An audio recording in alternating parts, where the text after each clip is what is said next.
শ্রী গুরু জয়। ঘুম থেকে উঠে চোখ খুলেই দেখি আকাশ একেবারে কালো করে এসছে। সন্ধে না সকাল বোঝার উপায় নেই। তারপর ঘড়ি বাবাজি জানালো, না না, এটা সকালবেলা। তারপর লুচি আর ঝুরঝুর আলুর দম দিয়ে ব্রেকফাস্টটা সেরে ঝটপট করে স্নানটা করে নিলাম। পুজো করতে হবে, তাই চলে গেলাম ফুল তুলতে। তখনই কিন্তু টিপটাপ বৃষ্টির শুরু। ওয়েদারটা কিন্তু বেশ সুন্দর লাগছিল। আর বৃষ্টির জল পেয়ে ফুলের সাইজগুলো দেখেছো কি সুন্দর হয়েছে। সাজিয়ে গুছিয়ে পুজোটাও দিয়ে নিলাম। জানো তো, যেদিনই এরকম সুন্দর মেঘলা ওয়েদার থাকে সেদিনই আমি বাড়িতে থাকি। আর বাকি যেদিন যেদিন কলেজ থাকে বা কোথাও অন্য কোথাও বেরোনোর থাকে, সেদিনই একেবারে সূর্যি মামা মাথার উপরে চড়া রোদ নিয়ে দাঁড়িয়ে থাকে।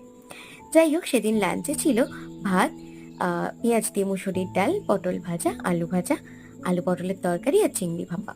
বিকেলবেলা গিয়েছিলাম একটু বাড়ির কাছে একটা সুন্দর হাটে। কিছু কিনবো না করে কিছু টুকটাক জিনিস কিনেই নিয়েছি। দেখো, আমাদের বাড়ির একজন নতুন সুন্দরী। আর সেদিন ডিনারটা সেরেছিলাম বিরিয়ানি দিয়ে। টাটা।